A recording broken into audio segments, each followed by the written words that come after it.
ওরা সেদিন বলবে, আহারে যদি মৌলানাদের কথা শুনতাম, মৌলবীদের কথা শুনতাম, ইমাম হুজুরদের ভালো মানুষদের কথা শুনতাম, মুত্তাকিন পরহেজগার মুসল্লিদের কথা শুনে আমরাও যদি নামাজি হয়ে যেতাম, আমরাও যদি আল্লাহওয়ালা হয়ে যেতাম, আমরাও যদি আল্লাহর কথা মানতাম, আজকের জাহান্নামে আশা লাগতো না। মানুষ তো বেহায়া, সেদিন আল্লাহকে কী করবে জানেন? চিন্তা করবে আল্লাহকে কাছে দরখাস্ত করিনি। ওরা বলবে রব্বানা আখরিজনা, ও আল্লাহ ভুল তো করেই ফেলেছি, আর একবার দয়া করে দুনিয়ায় পাঠানো যায় না? এ কথা কবে? রব্বানা আখরিজনা নামাল সালিহান গায়রাল্লাযী কুন্না নামাল। আল্লাহ দয়া করে তুমি আর একবার জমিনে পাঠাও, আর জীবনে অকাম কুকাম করবো না, একদম পীর সাহেব হইয়া তোমার কাছে আসবো।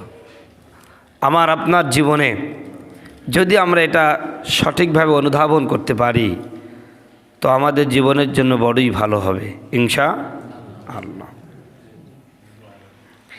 আপনারা জানেন গতকালকে আমাদের বাংলাদেশের দুটি দলে বিভক্ত হয়ে ভোট হলো, তাই না? এই দলের কথা আল্লাহ কোরআনে বলছেন। কোরআনেও দুটি দল আছে। কয়টা দল? কোরআনের ভাষায় দুটি মাত্র দল। পৃথিবীতে অনেক দল পাবেন। এক বাংলাদেশের মধ্যে কত দল আছে না? কমিউনিস্ট আছে, নাস্তিক আছে, মুরতাদ আছে, মুসলমান আছে, অমুসলমান আছে, কত দল। কিন্তু কোরআনের ভাষায় দল মাত্র দুটি। কয়টা? দুইটা।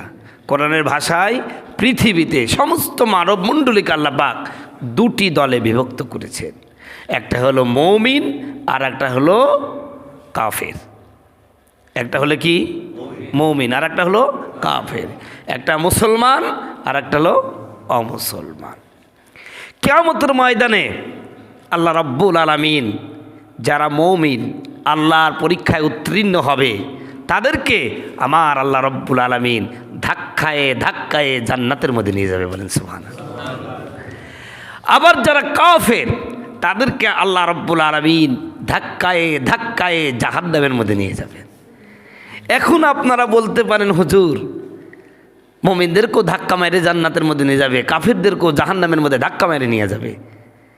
ধাক্কা শব্দটা তো আসলে ভালো না। তা আল্লাহ পাক মুমিনদের ব্যাপারে ধাক্কার শব্দটা ব্যবহার করলেন কেন? ধাক্কায় জান্নাতে নিয়ে যাবে। এই আয়াতটা বুঝতে হলে একটা উদাহরণ আপনাদেরকে বুঝতে হবে। মনে করেন আপনারা একসাথে পড়াশোনা করতেন, দুই বন্ধু। হঠাৎ করে এই বন্ধুর সাথে 20 বছর দেখা নাই। কথা বুঝতে পারছেন? 20 বছর দেখা নাই। 20 বছর পরে আপনি হাজরাহাটিতে বসে আছেন, আপনার বন্ধু এই হাজরাহাটিতে উপস্থিত। আপনি বন্ধুকে ডাকবেন, এই দোস্ত মেলা দিন পরে দেখলাম, 20 বছর তোর সাথে দেখা নাই, আয় এদিকে আয়, চা খাই। চাটা খাওয়াই বলছে চ আমার বাড়ির চ। কয় না আমি আজকে বাড়িতে যেতে পারবো না, আমার কাজ আছে। কয় না তোকে যেতেই হবে। কয় ও যাতে যাচ্ছেন, এবার দৈরি ধাক্কাতে ধাক্কাতে বাড়িতে নিয়ে গেলেন। আচ্ছা বলেন, এই ধাক্কা। আর একটা হলো পুলিশ যখন অপরাধীকে ধরে, অপরাধী কি পুলিশের সাথে যেতে চাই ভাই? পুলিশও ধাক্কায় ধাক্কায় অপরাধীকে নিয়ে যায়। দুই ধাক্কার মধ্যে পার্থক্য আছে কি নাই? জোরে বলেন। এক ধাক্কা মহব্বতের, আর এক ধাক্কা পিটানির। কথা কয় না, অপমানের, লাঞ্ছনা। তা আল্লাহ পাক কোরআন শরীফের মধ্যে যে ধাক্কার কথা বলেছেন, যে ধাক্কায় ধাক্কায় জান্নাতে নিয়ে যাবেন, ধাক্কায় ধাক্কায় কাফেরদেরকে জাহান্নামের মধ্যে নিয়ে যাবে। ওই যে পুলিশ অপরাধীকে যেমন ধাক্কা দেয়, ঠিক কাফেরদেরকে আল্লাহ ওই ধাক্কায় দেবেন। আর বন্ধু তার বন্ধুকে বাড়িতে নিয়ে যাওয়ার জন্য ধাক্কা দেয়, আল্লাহ পাক মুমিনদেরকে সেই ধাক্কাটাই দেবে। ভাই বুঝে আসছে? এইবার চলেন কোরআনের মধ্যে কি বলছে আল্লাহ পাক। আল্লাহ রাব্বুল আলামিন বলেন, আসিকাল্লাযীনা কাফারু ইলা জাহান্নামা যুমারা। আল্লাহ রাব্বুল আলামিন বলেন, কিয়ামতের কঠিন মুসিবতের দিনে আল্লাহ রাব্বুল আলামিন যখন কাফের আর বেঈমানদের আর মুসলমানদের বিচার কার্য শেষ করে দেবেন, যারা অপরাধী সাব্যস্ত হয়ে যাবে, আল্লাহর জাহান্নামে প্রমাণিত হয়ে যাবে, আমার আল্লাহ বলবেন ফাহাদুহুম ইলা সিরাতিল জাহিম, ও ফেরেশতারা এদের ধাক্কায়া ধাক্কায়া জাহান্নামের মধ্যে নিয়ে যাও। সম্মানিত বন্ধুগণ, আমার ভাইয়েরা, আমার কাফের বেঈমানদের যখন বিচার হয়ে যাবে, ওদের একটাই বিচার, আল্লাহ পাক বলবেন তোমরা দুনিয়ার জীবনে আমার প্রতি ঈমান আনলে না, আমার বিধানকে মানলে না, আমি আল্লাহর ইবাদত করলে না, আবার আমি আল্লাহকে মানলে আমার সাথে শরীক সাব্যস্ত করেছ, অতএব তোমাদের জন্য আমি জাহান্নাম ফয়সালা করে দিলাম। এই কাফেরদেরকে যখন জাহান্নামের মধ্যে নিয়ে যাবেন, আমার বন্ধুগণ, আমার ভাইয়ারা, আল্লাহ রাব্বুল আলামিন বলছেন হাত্তা ইজা জাউহা ফুতিহাত আবওয়াবুহা, এদেরকে জাহান্নামের কাছে নিয়ে যাওয়ার সাথে সাথে জাহান্নামের দরজাগুলো খুলে যাবে। এরপরে ক্বালা লাহুম খাজানাতুহা, মানুষগুলো জাহান্নামে যেতে চাইবে না। কোনো অপরাধী যেমন জেলখানায় যেতে চাই না, জোর করে নিয়ে যাওয়া হয়, কাফেরদের ব্যাপারে জাহান্নামের ফয়সালা যখন হয়ে যাবে, অমুসলমানদের ব্যাপারে আল্লাহকে জানা না, মানে না, আল্লাহর আইন যারা মানে না, আল্লাহর হুকুম অনুযায়ী জীবন পরিচালনা যারা করে না, ওদেরকে যখন জাহান্নামের মধ্যে নিয়ে যাওয়া হবে, ওরা যেতে যাবে না, ওদেরকে জোর করে ধাক্কায়া জাহান্নামের মধ্যে ঢুকিয়ে দেওয়া হবে। মানুষগুলো চিৎকার করতে থাকবে, হাও মাও করে কাঁদতে থাকবে, কাঁদতে কাঁদতে চোখের পানি শেষ হয়ে যাবে, রক্ত পড়বে, রক্ত শেষ হয়ে যাবে, পুঁজগুলো ঝরে ঝরে পড়তে থাকবে।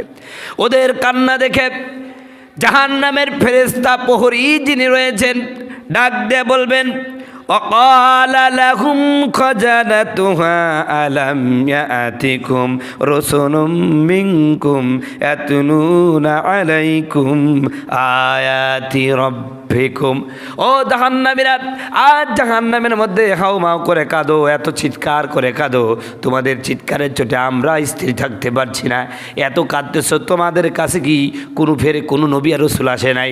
তোমাদের কাছে কি কোনো নবী রাসূল আসে নাই যারা তোমাদেরকে এই জাহান্নামের ভয়াবহ সম্পর্কে, জাহান্নামের ভয়ঙ্কর শাস্তি সম্পর্কে তোমাদেরকে সতর্ক করবে? এমন লোক কি তোমাদের কাছে আছে নাই? আর তোমাদের কি সতর্ক করে নাই? জাহান্নাম বড় ভালো জায়গা না, জাহান্নাম বড় খারাপ জায়গা, জাহান্নাম বড় ভীতির জায়গা, জাহান্নাম বড় কষ্টের জায়গা, এই সম্পর্কে কি তোমাদেরকে সতর্ক করে নাই? সম্মানিত ভাইয়েরা আমার, এই দুনিয়ার জীবনে মানুষ যারা মিথ্যা কথা বলে, ওরাও সেদিন সত্য কথা বলবে। ওরা বলতে থাকবে অবশ্যই আইনদিরুনাকুম লিকা ইয়াউমিকুম হাযা, ফেরেশতারা ডাক দেয়া বলবেন তোমাদেরকে এই দিনের সম্পর্কে তোমাদেরকে কেউ সতর্ক করে নাই। ওরা বলবে কালু বালা, অবশ্যই সতর্ক করেছে। জোরে বলেন সুবহানাল্লাহ। একটা সত্য কথা কবে, কিয়ামতের ময়দানে মিথ্যা কথা কবে, বুঝছেন? কিন্তু জাহান্নামে যাই কি কবে? সত্য কথা কবে। কলু বালা, হ্যাঁ, আমাদের কাছে সতর্ককারীরা এসেছিল, আমাদেরকে বলেছিল জাহান্নাম আছে, আল্লাহর আযাবকে ভয় করো, আমাদেরকে বলেছিল। নবীদের পরে নবীদের ওয়ারিস উলামায়ে কেরাম বলেছেন, আল্লাহর দ্বীনের দায়ীরা বলেছেন, নামাজিরা বলেছেন, জাহান্নাম সম্পর্কে সতর্ক খালি আমি হুজুরি করি না, আপনারা যারা নামাজ পড়েন তারাও তো করেন না? যারা আপনাদের সমাজে নামাজ পড়ে না, আপনারাও তাদেরকে দাওয়াত দেন, ভাই আসেন নামাজ পড়েন, এই অবস্থায় মারা গেলে জাহান্নামে যাওয়া লাগবে, বলেন না ভাই? ওরা বলবে হ্যাঁ আমাদের বলেছিল। এমন কি তাফসীরের মধ্যে লেখছেন, আপনি আসার সময় আপনি আপনার সন্তানকে তো বলছেন চলো নামাজ পড়তে যাই, সন্তান নামাজ পড়লো না, এই অবস্থায় মারা গেল, জাহান্নামের ময়দানে সেদিন সেও স্বীকার করবে আমার বাবাও আমাকে ডেকেছিল, আমি যাই নাই। কথা বুঝতে পারছেন ভাই? সব কথা স্বীকার করবে। হ্যাঁ, ফেরেশতারা, নবীরা এসেছিল, আমাদেরকে জাহান্নাম সম্পর্কে সতর্ক করেছিল, কিন্তু আমরা মানি নাই। আমরা বলেছি এরা মৌলবীরা বলেই থাকে, কথা কয় না। আমরা বলেছি মৌলবীরা এ কথা বলেই থাকে। কত মানুষই তো মারা গেল, কই আজও তো দেখলাম না কবরে আযাব হচ্ছে। এরম পণ্ডিত আমাদের সমাজে আছে কি নাই? সাবধান, আপনি বিশ্বাস করেন আর না বিশ্বাস করেন, আল্লাহর জাহান্নাম অপরাধীদের জন্য আল্লাহ রেখেই দিয়েছেন। কথা বলুন ঠিক কিনা? ওরা বলবে কলু বালা, হ্যাঁ আমাদের কাছে নবী রাসূলরা সতর্ক করেছে, জাহান্নামের কথা বলেছে। জাহান্নাম বড় খারাপ জায়গা। কেমন খারাপ জায়গা, কেমন খারাপ জায়গা। সম্মানিত বন্ধুগণ, আমার ভাইয়ারা আমার, আল্লাহর নবী মুহাম্মদ রাসূলুল্লাহ সাল্লাল্লাহু আলাইহি ওয়াসাল্লাম একদিন ঘুমন্ত আছেন, হঠাৎ করে ঘুম থেকে উঠলেন। কে যেন আল্লাহর নবীকে ডাকতেছেন, ইয়া রাসূলুল্লাহ আপনি ঘুম থেকে ওঠেন। নবীজি আমার ঘুম থেকে উঠলেন, উঠে দেখেন দুইজন ব্যক্তি দাঁড়ানো। আমাকে বলল চলো। আমি বললাম কোথায় যাব? কয় চলো আমাদের সাথে চলো।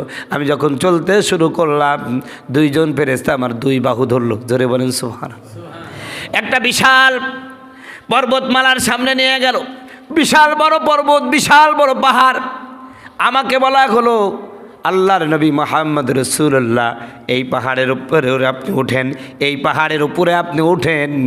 আমি রাসূল মুহাম্মদ সাল্লাল্লাহু আলাইহি ওয়াসাল্লাম বললেন, এত বড় পাহাড়ে ওঠার মতন ক্ষমতা আমার নাই। ওই দুজন লোক বলল, সমস্যা নাই, এই পাহাড়ে আমরা আপনাকে উঠিয়ে দেব, সহযোগিতা করব। আমি যখন ওঠার জন্য চেষ্টা করলাম, ওরা আমার বাহু ধরে পাহাড়ের উপর উঠিয়ে দিল। আমি যখন পাহাড়ের পরে উঠলাম, বিশাল একটা সমতল ভূমি, বিশাল একটা সমতল ভূমি। আমি হাঁটা শুরু করে দিলাম। হঠাৎ করে মানুষগুলোর আর্তনাদ শুনতে পারলাম। কে যেন বড় কষ্ট নিয়ে কাঁদতেছেন, কে যেন হাউমাউ করে কাঁদতেছেন, কে যেন দুঃখের জন্য কাঁদতেছেন, কে যেন কষ্ট পেয়ে চিৎকার করে কাঁদতেছেন, বাঁচাও বাঁচাও করে কাঁদতেছেন। আমি বড় হয়রান হয়ে গেলাম, কোথার থেকে এত কান্নার আওয়াজ আসে। আমি এদিক ওদিক তাকাতে শুরু করলাম, কোথাও পেলাম না। ওই দুইজনকে বললাম, ভাই এখানে তো ভালোই কাটতেছিল, হঠাৎ করে এইরকম আর্তনাদের এইরকম কান্নার আওয়াজ কেন শোনা যায়, আমি তো বুঝতে পারলাম না। সম্মানিত ভাইয়ারা আমার, ওই দুজন ব্যক্তি ডাক দেয়া বলল, আল্লাহর নবী মুহাম্মদ রাসূলুল্লাহ আপনি যে কান্নার আওয়াজ শুনতেছেন, এটা কোনো সাধারণ মানুষের কান্নার আওয়াজ না, এটা হলো জাহান্নামীদের আর্তনাদের আওয়াজ, কান্নার আওয়াজ। আল্লাহর নবী মুহাম্মদ রাসূলুল্লাহ বলেন, আমি ওই লোকগুলোকে দেখতে চাই যাদের অবস্থা এত করুণ, আমি স্বচক্ষে দেখতে চাই। বলেন সুবহানাল্লাহ। সম্মানিত ভাইরা আমার, নবীজিকে নিয়ে যাওয়া হলো, পাহাড়ের এক কিনারে নিয়ে গেলেন। বললেন আপনি নিচের দিকে তাকান। নিচের দিকে যখন তাকালেন, দেখতে পারলেন দাও দাও দাও দাও করে আগুন জ্বলতেছে। ওর মধ্যে কতকগুলো মানুষ আগুনের মধ্যে জ্বলতেছে। ও বন্ধু আমার, ভাইরা আমার, আপনারা যখন ভাত রান্না করেন, এখন তো রাইস কুকারে রান্না করেন, যখন চুলায় রান্না করেন, ভাত যখন আমার ভাইয়ারা বলক ওঠা শুরু হয়ে যায়, ফোটা শুরু হয়ে যায়, চালগুলো একবার নিচের দিকে যায় আর একবার উপর দিকে উঠে। কথা বলুন ঠিক কিনা? আল্লাহর নবী মুহাম্মদ রাসূলুল্লাহ বললেন, জাহান্নামের আগুনগুলো দাও দাও দাও দাও করে জ্বলতেছে, আর ওই লোকগুলো একবার জাহান্নামের আগুনের তলদেশে যাচ্ছে, আবার উপরে উঠতেছে, আর বড়ই চিৎকার করে কাঁদতেছে, এমন চিৎকার করতেছে। আমার কাছে মনে হলো জমিনের মধ্যে যদি ওদের কান্নার আওয়াজটা ছেড়ে দেওয়া হতো, মানুষগুলো তালাবদ্ধ হয়ে থাপা ধরে মানুষগুলোর অবস্থা বড় কাহিল হয়ে যেত। এরপরে দেখলাম এই লোকগুলো জাহান্নামের মধ্যে জ্বলতে জ্বলতে জাহান্নামের কিনারায় যখন আসতেছে, আমি দেখতে পেলাম কতকগুলো মানুষ বিশাল বড় কাঁচি নিয়ে দাঁড়ানো আছে, কাঁচিটাও আবার আগুনের। ওই লোকগুলোকে ধরতেছে, ধরার পরে তার দুই চোয়াল কেটে দিচ্ছে, এরপরে ওখান থেকে দর দর করে রক্ত বের হচ্ছে। আবার ওদের ছেড়ে দিয়ে আর এক কিনারায় যাওয়ার সাথে সাথে অটোমেটিক আবার আগের মতন অবস্থা তৈরি হয়ে যাচ্ছে, তার মানে ভালো হয়ে যাচ্ছে। আবার ধরে কাটা হচ্ছে। আমার বন্ধুগণ, আমার ভাইয়েরা, একবার চিন্তা করেন তো, আমি জীবিত মানুষ, আমাকে অজ্ঞান করা হয় নাই, আমাকে অবশ করা হয় নাই, এমন তো অবস্থায় আমার মুখটা যদি কেটে ফেড়ে দেওয়া হয়, কেমন কষ্ট হতে পারে একটু ভাবে তো। এমন কষ্ট যখন দেওয়া হচ্ছে, আল্লাহর নবী বললেন, কি ব্যাপার, এই লোকটার অপরাধটা কি? এই লোকটার অপরাধ কি? এই লোকটার অপরাধ কি? আমার নবী মুহাম্মদ রাসূলুল্লাহ এই কথা যখন বললেন, তখন ওই লোক দুইজন বললেন, হুজুর আপনি অপরাধীদের পরিচয় যদি জানতে পারেন আপনার বড় কষ্ট লাগবে। নবীজি বললেন, বলো না, কষ্ট লাগুক, তারপরও পরিচয়টা দাও না। আমার নবী মুহাম্মদ রাসূলুল্লাহকে বললেন, হুজুর, এরা আপনার ওই সকল উম্মাত যারা রমজান মাস পাওয়ার পরও রোজা না রাখে, সারা দিন খাবার খেয়েছে, রোজা রাখে নাই। আল্লাহ রাব্বুল আলামিন ওদের জন্য এই শাস্তির ব্যবস্থা করেছে। সম্মানিত বন্ধুগণ, আমার ভাইয়ের আমার, তো জাহান্নাম বড় খারাপ জায়গা। আল্লাহ নিজেই বলেছেন, ও আসাবিলা, পৃথিবীর সবচাইতে নিকৃষ্ট জায়গা, আমার বানানো যত নিকৃষ্ট জায়গা আছে সবচেয়ে নিকৃষ্ট জায়গা হচ্ছে জাহান্নাম। ওটা বড়ই খারাপ জায়গা। কিয়ামতের ময়দানে অপরাধীরা সব স্বীকার করে নেবে। ওরা বলবে, কলু বালা, হ্যাঁ আমাদেরকে জাহান্নামের ভয় দেখিয়েছে, আমরা তো বলেছি এটা মৌলবীদের ডায়লগ, আমরা মানি নাই। ওই সাপ আর ব্যাং বলতেছে, বন্ধু তুমি খালি একা বেকা চলো কেন, একটু সাথেই চলতে পারো না? তা বলছে, না আমি ওইসব ভাল লাগে না আমার। তো একবার রাখালদের সামনে পড়ছে। তো সাপ রাখালদের কাছে, রাখালরা যে শয়তানের শয়তান হয়, সাপকে মাইরি একদম শাট করে থুই দিছে। ওই দিক দিয়ে তখন ব্যাং যাচ্ছে। তখন ব্যাং বলতেছে, বন্ধু শাট ঠিকই হইলা, মরার পরে হইলা, আগে যদি হইতা তাহলে আর এই অবস্থা হইতো না। তো আমরা শাট হব ঠিক, জাহান্নামে যাওয়ার আগে শাট হলে কোনো উপায় থাকবে না।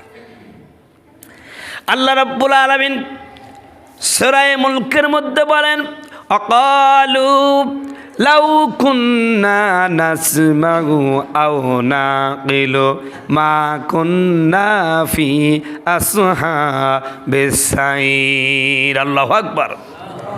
ওরা সেদিন বলবে, আহারে যদি মৌলানাদের কথা শুনতাম, মৌলবীদের কথা শুনতাম, ইমাম হুজুরদের, ভালো মানুষদের কথা শুনতাম, মুত্তাকিল পরহেজগার মুসল্লিদের কথা শুনে আমরাও যদি নামাজি হয়ে যেতাম, আমরাও যদি আল্লাহওয়ালা হয়ে যেতাম, আমরাও যদি আল্লাহর কথা মানতাম, আজকের জাহান্নামে আশা লাগতো না।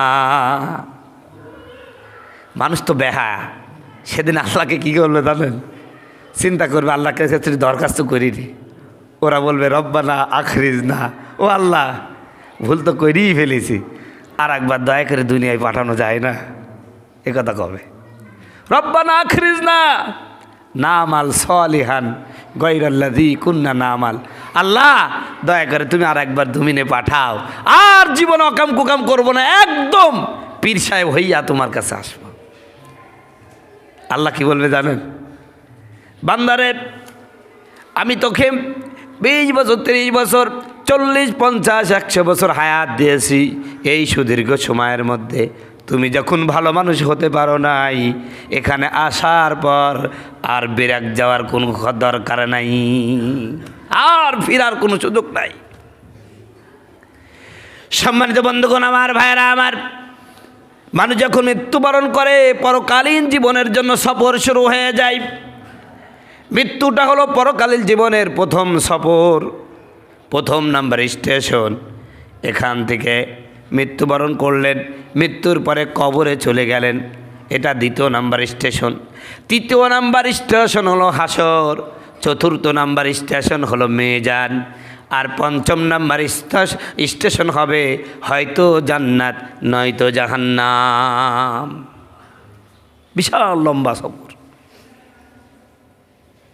প্রিয় বন্ধুগণ, আমার ভাইয়েরা আমার, এতক্ষণ পর্যন্ত জাহান্নামের দৃশ্যগুলো আপনাদের সামনে তুলে ধরার কারণে হয়তোবা ভয় লেগে গেছেন।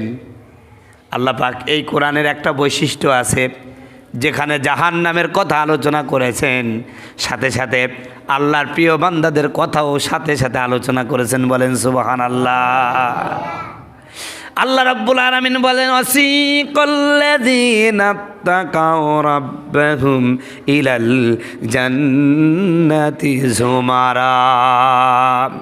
ও আমার মুত্তাকিন বান্দারা, তোমরা টেনশনে পড়ে যেও না। ভয় করো না, হতাশ হও না।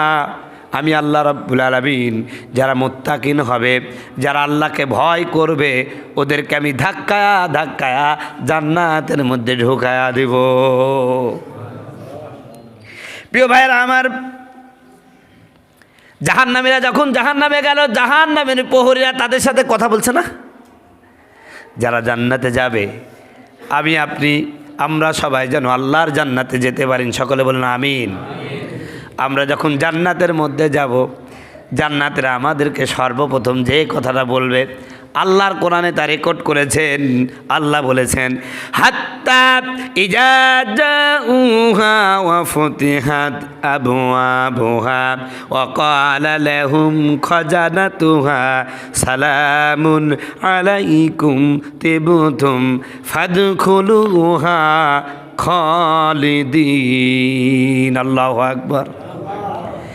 আমাকে আপনাকে আল্লাহ রাব্বুল আলামিন ধাক্কায়া যখন জান্নাতের মধ্যে ঢুকিয়ে দিবেন, ফেরেশতারা সর্বপ্রথম বলবেন আসসালামু আলাইকুম। জোরে বলেন সুবহানাল্লাহ। এই দুনিয়ার জীবনে আমরা একে অপরকে সালাম দিতেই চাই না, কথা কয় না।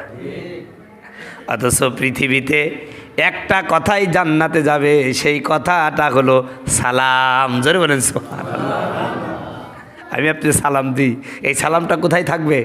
জান্নাতেও থাকবে। জান্নাতের মধ্যে কয়েকটা খাবারও দুনিয়ার খাবার চলে যাবে। আমি আপনি গোশত খাই, গোশত জান্নাতে পাবেন। দুধ খায়, দুধ জান্নাতে পাবেন। মধু খায়, মধু জান্নাতে পাবেন। এমনকি কলা খায়, কলাও আল্লাহর জান্নাতে পাওয়া যাবে। বলেন সুবহানাল্লাহ।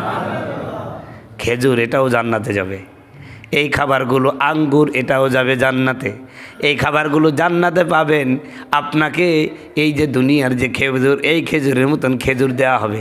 আপনি তখন ফেরেশতাকে বলবেন, এই মিয়া তুই এই খেজুর নিয়ে আসছিস কেন? জান্নাতে আসলাম, একটা স্পেশাল খেজুর খাবো, এরকম বলবে। জান্নাতীরা দেখে বলবে, এই তো দুনিয়ার মতোই তো খেজুর। ফেরেশতারা বলবেন, আগেই চিল্লায়েন না, একটু কামারায় দেখেন, একবার খেয়ে দেখেন। জোরে বলেন সুবহানাল্লাহ। তখন উনি চেক করে একটা কামড় দিবে, ৭০ প্রকার স্বাদ তার মধ্যে অনুভব করবে। বলেন জান্নাতের গল্প যখন চলে আসলে, একটা গল্প কই। জান্নাতের মধ্যে যখন আল্লাহ পাক আমাদেরকে ঢোকাবে, তো ওই জায়গায় সর্বপ্রথম আপ্যায়ন করবে পাখির গোস্ত দিয়ে। জোরে বলেন সুবহানাল্লাহ। জান্নাতের মধ্যে এত সুন্দর সুন্দর পাখি, সেগুলো দেখেই আপনার জিভে জল এসে যাবে। আহারে কত সুন্দর পাখি। মুন্দা বলে যে যদি একটু জবাই করে খেতে পারতাম। বলেন সুবহানাল্লাহ। আপনার মনে কল্পনা হতে দেরি, হঠাৎ করে ওই পাখি এসে বলবে কোন স্টাইলে খাবেন। জোরে বলেন সুবহানাল্লাহ। তো ওই জান্নাতে আমরা যারা বাঙালি থাকবো, ফিরি পাতলে পাইলেও আলকাতরা খাই, কথা কয় না। পাখিকে আমরা বলবো কয় কয় স্টাইল হতে পারবে, কয় যত স্টাইল। আমরা তখন অর্ডার দেবো, ফ্রাই হও, চিকেন হও, তারপরে কি চাপ হও, চপ হও, গ্রিল হও, ও সব হয়ে যাবে। জোরে বলেন সুবহানাল্লাহ। সব হয়ে আপনার কাছে অটোমেটিক চলে আসবে, সমানে আপনি খাবেন। খাওয়ার পরে আপনার আবার আফসোস হবে, রায় সব খাই ফেললাম, এত স্বাদ, আরেকটু পালে হতো। তখন ওইখান থেকে আবার আওয়াজ উঠবে যে আমার এই হাড়গুলোতে একটু ফু দিয়ে দেওয়া। বলেন সুবহানাল্লাহ। তা হাড়ে ফু দিবেন, প্রত্যেকটা হাড় থেকে আবার শত শত এরকম পাখি তৈরি হয়ে যাবে। জোরে বলেন সুবহানাল্লাহ। তখন জান্নাতীরা বলবে, কি ব্যাপার, এই পাখির এত স্বাদ কি জন্য? সম্মানিত বন্ধুগণ আমার, ভাইয়ার আমার, জান্নাতের ওই পাখিগুলো আমাকে আপনাকে ডেকে বলবে, শোনো, এই দুনিয়ার পাখিগুলো পোকামাকড় খায়, মাছ খায়, অন্য কোনো খাবার খায়। জান্নাতে যেই পাখিগুলো আল্লাহ আমাদের খাদ্য হিসাবে দিবেন, ছাগলরা যেমন ঘাস খায়, জান্নাতের প্রতিটা পাখি আল্লাহ ঘাস খাওয়াবেন। জোরে বলেন সুবহানাল্লাহ। সব ঘাস খাবে। পাখিরা ডাক দেয়া বলবে, শোনো, আমার পরিচয় শোনো, আমার পরিচয় শোনো। আমি কোনো সাধারণ জান্নাতের পাখি না, আমি কোনো সাধারণ জান্নাতের খাবার খেয়ে বড় হয়ে নাই। আল্লাহ রাব্বুল আলামিন নবী মুহাম্মদ সাল্লাল্লাহু আলাইহি সাল্লামের জন্য যেই জান্নাত তৈরি করেছেন, ওই জান্নাতের ঘাস খেয়ে আমি পাখি বড় হয়েছি। বলেন সুবহানাল্লাহ। তো এইটাই আমার নবীর মহব্বতের কারণে আল্লাহ রাব্বুল আলামিন জান্নাতীদেরকে সর্বপ্রথম নবীর জান্নাতের ঘাস খাওয়া পাখি দিয়ে আমাকে আপনাকে সর্বপ্রথম আপ্যায়ন করবে, বলেন সুবহান। এরপরে আল্লাহ রাব্বুল আলামিন বলেন, শোনো, হাত্তা ইজা জাউহা ওয়া ফুতিহাত আবওয়াবুহা ওয়া ক্বালা লাহুম খাজানাতুহা সালামুন আলাইকুম তিবতুম ফাদখুলুহা খালিদিন। ফেরেশতারা যখন জান্নাতীদেরকে সালাম দিয়ে বরণ করে নেবে, তখন তারা বলবে, অকালুল হামদুলিল্লাহিল্লাযী সাদাকানা ওয়াহদা।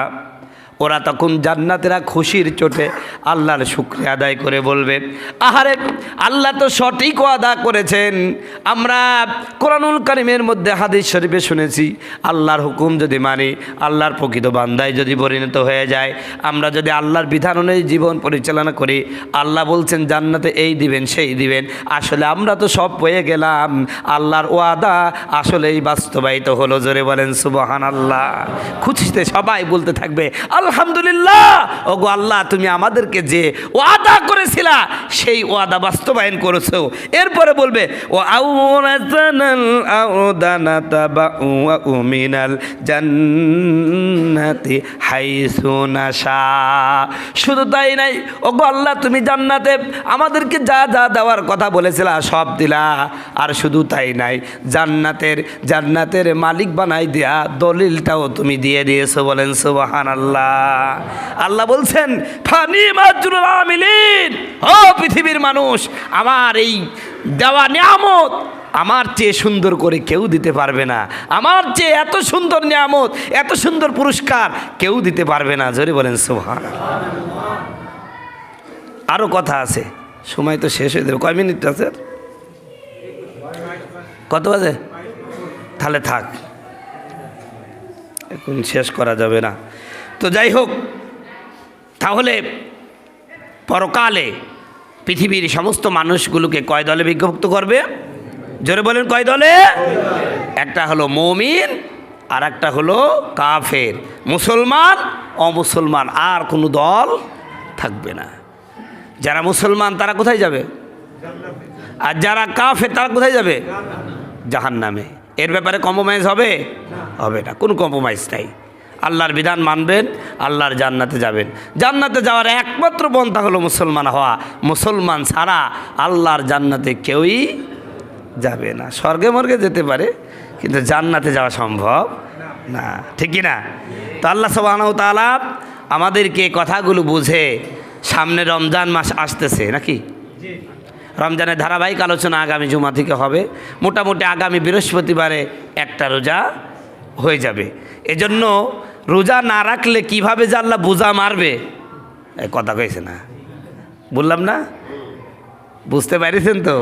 ভাটের মতন ফুটাবে জাহান্নামের আগুন দিয়ে, আর মুখ কাটবে। এই মুখ দিয়ে খাইছি রমজান মাসে, এই মুখ দিয়ে খাইছি, এইটা কবে আর আল্লাহ পাক ঝাড় দেবে ফেরেশতা দি ভাই, এমন মুগুর মারবে, সেই দিন বুঝতে পারবেন যে রমজান মাসের দিনের ভাগে খাওয়ার ঠেলাটা কি। এই জন্য মানসিকভাবে, শারীরিকভাবে সব দিকে প্রস্তুতি নেন। রমজানের রোজা ছাড়া যাবে না। আল্লাহ কবুল করে, জোরে বলুন আমিন।